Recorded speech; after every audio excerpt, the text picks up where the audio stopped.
couple of months ago, Jeff Bezos stepped down as CEO of Amazon. What an extraordinary journey he's had over the past 27-something years. Under his incredible leadership, he has launched and grown Amazon from literally nothing to the exceptional organization it is today.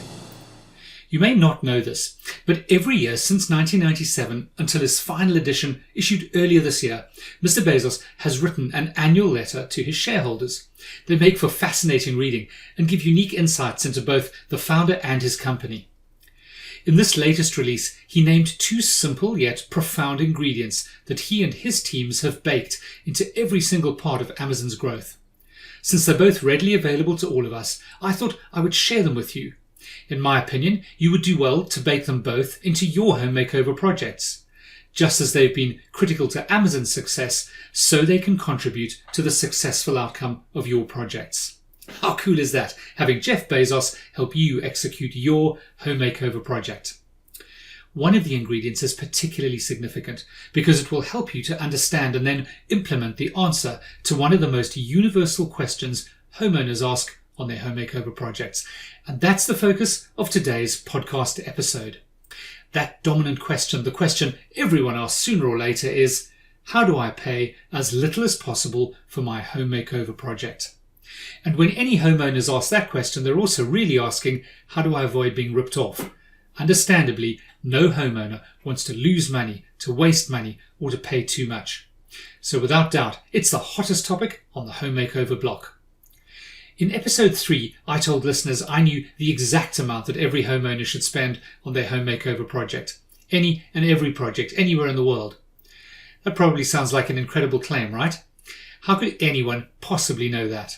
Skeptical? Well, if you haven't listened to that episode, then you should head over to our website and do so right after this. Without giving too much away, the answer is connected to the words of John Ruskin, who I quoted in that episode, including this statement: "It's unwise to pay too much, but it's worse to pay too little." Today we're going deeper. So, are you ready to answer the biggest question in home makeovers? Hello and welcome to Home Makeover Project Secrets, the show that equips homeowners with the skills and understanding to execute successful home projects, that goes behind the scenes of home build projects to unlock the secrets and share insider tips and strategies to save money and time on any and every home project. What you learn will give you the confidence to embark boldly on your next project, and you'll know what to do so your story has the happy dream home ending you deserve. I'm your host, Andrew Phillips. When I talk about home makeovers, I include renovation, remodeling, alterations, additions, going up into attics and down into basements, redevelopments, and even ground up new builds. Any and every project where you're going to be appointing professionals, designing something, buying materials, carrying out construction work, employing contractors and subcontractors, suppliers and manufacturers, and even if you're doing some or all of the work yourself, all things home build. I'm delighted you've joined me today. Because we're dealing with what might be quite complicated information, especially if you're unfamiliar with some of the terminology and processes, the show notes and transcript will be uploaded to our website, www.thediypm.com, so you can easily revisit any episode and refer to the key information shared each week. And of course, if you prefer to watch or read each episode rather than listening, you'll find links on the website as well. We also include links to resources and other useful information mentioned during episodes. And now, back to that big question. One of the characters in Pixar's 2007 hilarious cartoon movie Ratatouille is the legendary French chef Auguste Gusteau, who holds a controversial belief that anyone can cook. It's a fabulous movie if you like cartoons, and I highly recommend it. It's a family favourite for us. I too have an unshakable fundamental belief. It is that any homeowner, if they just know how, can project manage their own home makeover to a successful and happy ending. And my mission is to equip you with the know-how you need. Can you do it? Yes, you really can. And today we'll call on Jeff Bezos to help us get there. So let's draw back the curtains. For anyone not overly familiar with the sharp end of getting to what a project should cost, I need to give a quick bird's eye overview of how most people go about it. There are a selection of techniques. First, and probably most well known, bidding or tendering. There is an entrenched belief that comes from corporate culture that the best and only way to make sure you get a competitive price is, competitively. That's to say, by getting competitors to give you their quotes or bids or tenders on what is meant to be an apples with apples basis for your project. Most boardrooms lay down the law that you need a minimum of 3 competitive bids for any contract to validate that it is indeed competitive and thus provides good shareholder value.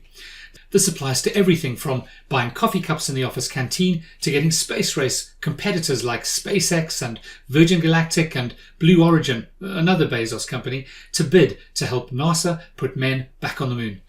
So most homeowners think that the only way to get to the right price for their project is to go to tender, to invite bids, a competitive process with a number of contractors participating. While there may be occasions when competitive bids do generate best price, although I confess I'm a massive skeptic, let me tell you, on Home Makeover, competitive bids do not. At least not as the only part of the process. Another well-known way to get to a price or cost would be negotiation. No doubt negotiation is very effective, but not in all circumstances, and success depends very heavily on the skills of the negotiator. Then there are various contractual mechanisms which can help to generate best cost. One of these is going open book. This is when you agree a fixed overhead and profit margin, and the contractor then shares all the details of all of the subcontractors and costs they incur. Full disclosure, in theory at least. The concept is that you agree a markup you are comfortable with, and the contractor accepts their role of managing the project at a minimal risk because they will make a fixed profit margin.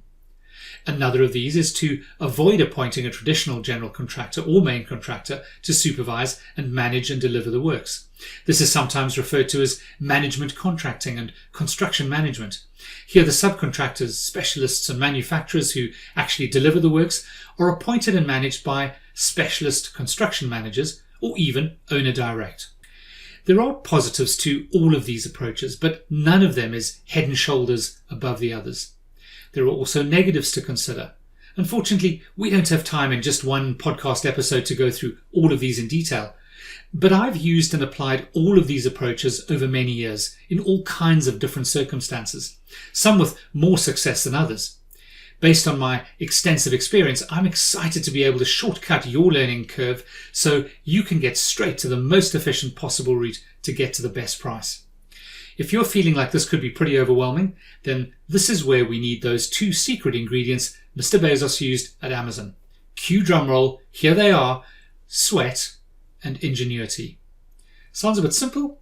Well, the most successful strategies usually are. Sweat. That's fairly obvious. A heads up that it takes a little effort. Although the effort pays off big time. Fortunately, I know this won't surprise or bother you. You didn't get to being a homeowner without a little sweat somewhere on your journey so far. And another clue is that you're already considering running the project yourself. Without giving too much away today, I have something I'll be sharing in the next few weeks which will keep the sweat quantity to the minimum. I love easy, and along with know-how, I'm bringing you easy. But more of that another time. Let's stay focused. The other ingredient is ingenuity. Construction projects present a series of challenges to overcome, and ingenuity is the secret superpower that helps you do just that. It applies right across the board, from finding design solutions to solving technical puzzles. Today we'll apply ingenuity to getting to the right price, the correct cost. The strategy I'm about to share is born out of ingenuity, which is defined as inventive skill or imagination used to solve difficult problems in original, clever, and inventive ways. Whatever you think of Jeff Bezos and Amazon, it's hard to deny that their ingenuity is foundational to their success. So here it is. The ingenious solution I'm going to outline for you is a hybrid blend of all of the techniques I mentioned a few moments ago. By selectively applying those techniques, we can find a method that will best suit your project and at the right cost, which is, as I explained in episode 6, the lowest correct cost. And there are likely to be multiple different solutions that homeowners use because the goal is to pick what's best for each unique project. This is not one size fits all, but there is one effective strategy that will get you where you need to go. In episode 6, I shared some granular detail about different types of work and costs on projects, and that's where we need to start. Any and every project comprises different types of work and a variety of different components or elements. We need to split these up so we can use the most effective approach, most suited to each type of work, component or element. It's kind of like going on a shopping trip before you go on a holiday. Let's say you're going camping. So you head off to the mall to pick up stuff you need. Food, for that you'll go to the supermarket, or better still, to save time, because you need a lot of stuff, you'll do that online and have it delivered to your home. If you need a tent, then best go to an outdoor specialist shop. You can probably get a tent at the supermarket, but they won't have the range of models and the quality might not be reliable. If you need a few regular t-shirts, then you'll head to your favorite online clothing store. But if you want good quality hiking boots, then maybe you'll find them at a mountain climbing specialty retailer, somewhere with a huge range, great quality, and you can try them on in store. You don't want to discuss technical requirements of what's best for your particular foot shape with someone in a supermarket. The best they'll manage is to point you to their boot selection over in aisle 18. They vaguely know they sell boots, but that's as far as their expertise goes. In this example, a general contractor is a bit like the supermarket. The outdoor store and the hiking boot store, they're like specialist subcontractors and suppliers. A quick reminder, any cost from any supplier subcontractor is a combination of materials or components and labour to build or fabricate, assemble and install, plus plant or machinery or tools, and on top of those base costs are typically added general costs or preliminaries costs, those costs which are not directly related to any specific piece of work but rather to the whole project, like the supervisor or foreman, plus overheads, plus profit. Our goal is to get each of the base components at the lowest possible cost and avoid, where possible, the add-ons, or at least work hard to keep them as low as possible. There are 3 essential steps to executing this strategy. Step 1. Split the works into the 4 categories I'll share in a moment. This is very dependent on what your project consists of. If you're doing a more cosmetic makeover, redecorating for example, replacing carpets and light fittings, then your approach will be different from a project like an extension, which involves more of what I refer to as heavy or complex trades like groundwork, excavation, foundations, or masonry for brick or block work, or carpenters for framing and so on. Category 1. Identify any work you're going to do yourself. This can include relatively simple tasks like ordering the furniture and coordinating delivery and installation. Or it might even include some more hands-on activities like doing the decorating, and even if you have the appropriate skills, works like plastering or plumbing or electrics. Work you do yourself will be the cheapest. You'll buy any components, materials or physical projects directly from suppliers at the lowest prices you can find them, and then there are no labour costs or overhead and profit markups to add. Category 2. Identify any works you feel capable of procuring, ordering and coordinating yourself. These will typically be works that will be carried out by specialist manufacturers, suppliers or subcontractors. My insider secret is to target works where items are standalone. They have minimal or ideally no interface with other work elements. They don't need expertise from anyone else on the construction team, and they can often even happen without anyone else on site. Examples of this could be painting and decorating, wallpaper hanging, curtains and blinds, furniture, and even some floor finishes like carpets, even wood flooring. There's nothing wrong with having your general or main contractor organise, procure, manage and coordinate these works, but recognise that they will add general costs plus overheads plus profit, which together could add as much as 30 to 40% on top of the net base costs.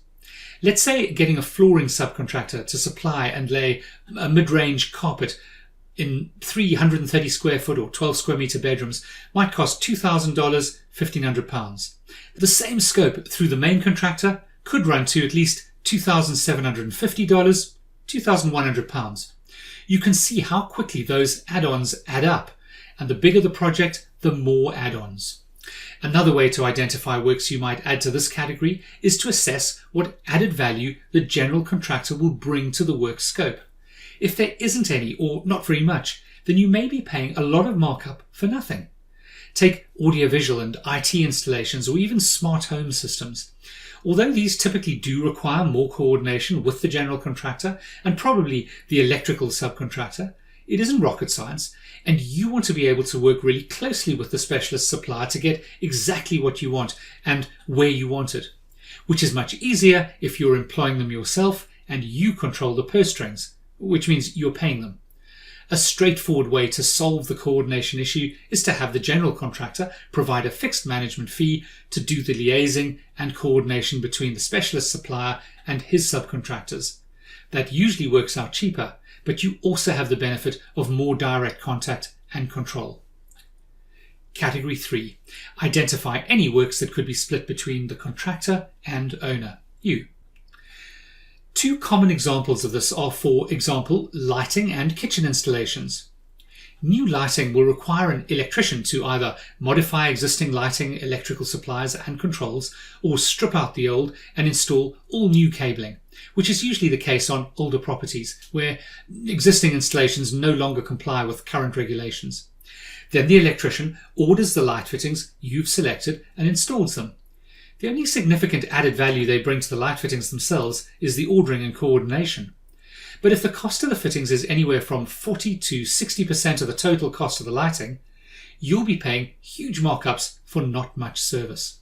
So a clever tactic is to buy the light fittings yourself and employ the electrician, probably through the general contractor, to do just the wiring and controls like lighting switches and dimmer switches and install the light fittings.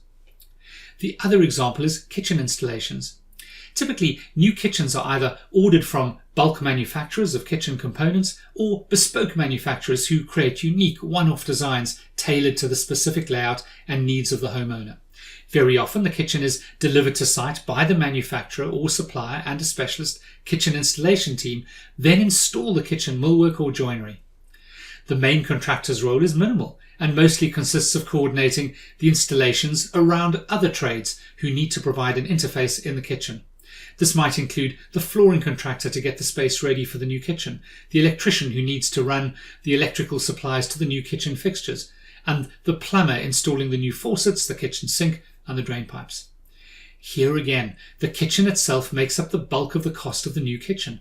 By ordering and coordinating the kitchen installation yourself, you can avoid most of the main contractor markups while still paying the main contractor to use his skills and expertise to coordinate the associated trades. Category 4. Bring together all of the remaining work scope into what is likely to become your general works category. Works that naturally fall into this category are more complex in nature. They require input from multiple subcontractors, for example, like a bathroom that might require the framers, the plumber, the electrician, the tiler, and the decorator. This needs more complex coordination and a supply chain of reliable, competent subcontractors, but where individual scope may not be extensive. So, in this bathroom example, the plumber may only have 4 or 5 days' work in total over 2 separate visits. Rough work or first fix, and then finishing or second fix.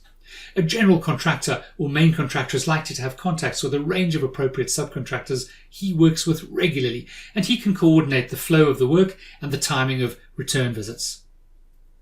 Now we get to step 2. This is where you apply the most effective procurement method to get the best cost for the work scope in each of the categories in stage 1. There are 3 main methods. The first is competitive bidding or tendering. The more complex the work scope, the more complex the tender exercise becomes.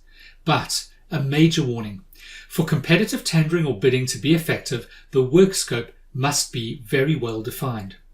You can use this for any element across any category, from all of the work in General Works Category 4 to individual items in any of the other categories. This method works best for higher value items where even a small percentage price difference can be an amount that is worth the effort. Consider carefully the time it may take to invite bids or tenders. Imagine a smaller project, maybe converting a single garage or part of a garage into a utility room. Perhaps your budget is $25,000 to $30,000. You could easily end up spending 30 hours locating contractors, shortlisting them, briefing them, analysing the return bids, and then agreeing the contract sum with the successful contractor and appointing them. If you value your time at, say, $100 per hour, then that process has a notional cost of around $2,500 to $3,000. Well, that's around 10% of the likely contract sum. When you run a good tender exercise to a panel of appropriate contractors, you should expect the gap between the top and the bottom bidders to be not more than 10 to 15%. So you just did all that work at a real cost to you for a net zero gain. Bidding or tendering is such an important topic, I'm literally not going to say any more about it now, but I'll be explaining this in much more detail in another podcast episode in a few weeks. This is so fundamental to any successful home makeover, you really won't want to miss out on that episode. The second method is negotiation. This works best when there is a work package or element that you want to have carried out by a particular supplier or manufacturer. Let's say you've fallen in love with a bespoke kitchen manufacturer. You could get a few rough budget checks from other suppliers to use for comparison with what the preferred specialist quotes. I favour an open approach.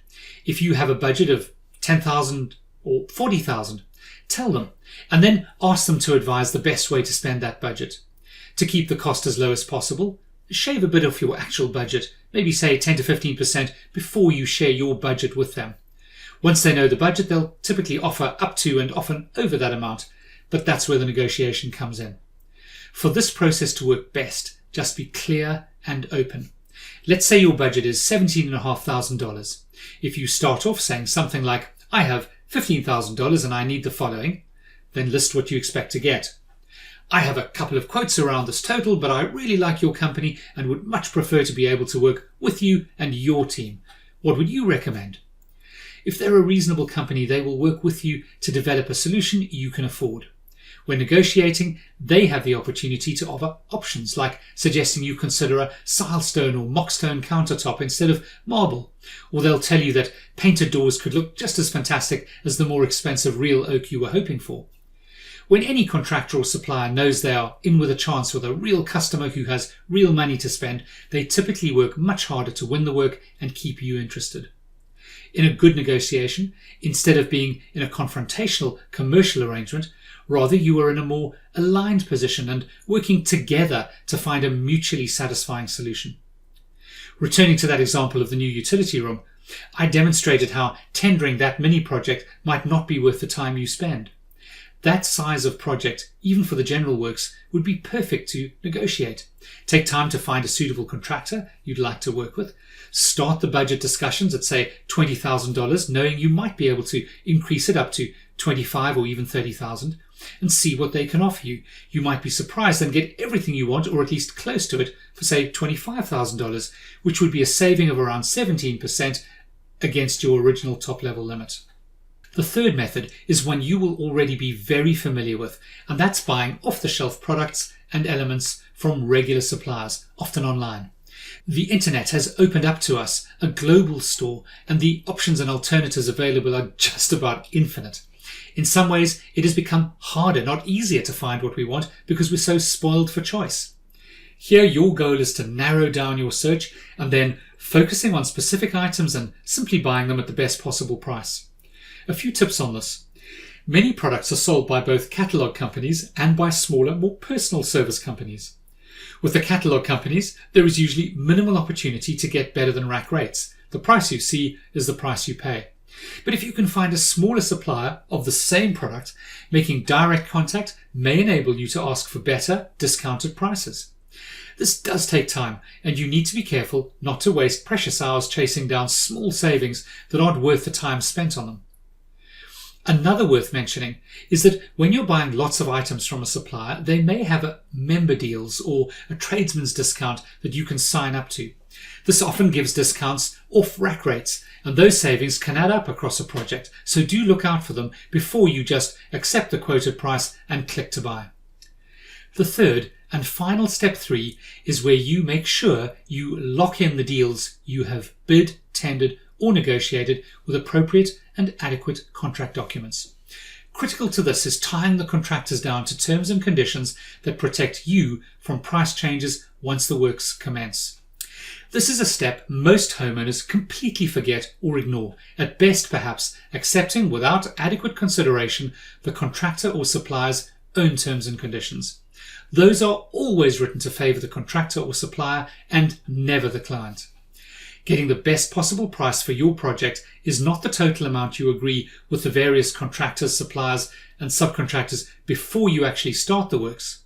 No, it's the total amount you have paid once the project is fully completed and the contractors are done and gone and everyone you owe money to is paid up in full. For that amount to be the lowest possible amount, a critical requirement is limiting cost creep while the works are being carried out. This means both starting with the lowest contract sum and making sure those costs cannot go up for reasons outside of your control. Here's a statistic that will shock you. Most home makeover projects increase by 10 to 15% on average, which means some go up by much more because the homeowner didn't bother to enter into any kind of suitable contract and didn't exercise any form of cost control after the works commenced. Like bidding and tendering, this is another huge topic that I'll be exposing for you in a series of future episodes. So in closing, a quick summary. Sweat and ingenuity. Thank you, Mr. Bezos, for your timely reminder. 3 crucial steps on your journey to the lowest correct price for the works. Step 1. Divide the works into the 4 categories as outlined. This will help you avoid unnecessary markups and add-on costs as you determine who will procure and execute each work element. Step 2. Don't just throw all the work into one big pot and go out to bid or tender the work. Use your ingenuity to use a combination of these methods: bidding, negotiating, and intelligent off-the-shelf purchasing. Step 3. Contracts. Lock down the deals you have made with suitable and appropriate contracts. A one-page email may be adequate for some of the items, but will definitely not be when the values and the complexity increases. I encourage you to look out for those future episodes where I'll be getting to grips with much more detail about how to bid or tender effectively, and also focusing on contracts and cost management when your project is live. And now a heads up about keeping a promise I've been making in recent weeks. For a while now, I've been threatening to answer listener and subscriber FAQs, frequently asked questions. And so in our next episode, that's exactly what we'll be doing. If you have a burning question or challenge you're struggling to overcome, please email me on faq@thediypm.com. I'll be picking a selection of those that I've received and answering them during next week's episode. To make sure you never miss an episode, why not subscribe to Home Makeover Project Secrets on our website at www.thediypm.com, where you'll also find our blog posts and details about our upcoming project masterclasses and training courses. It's been great to have you with me today, and I look forward to having you back for the next episode of Home Makeover Project Secrets. All the best on your Home Makeover Project adventures.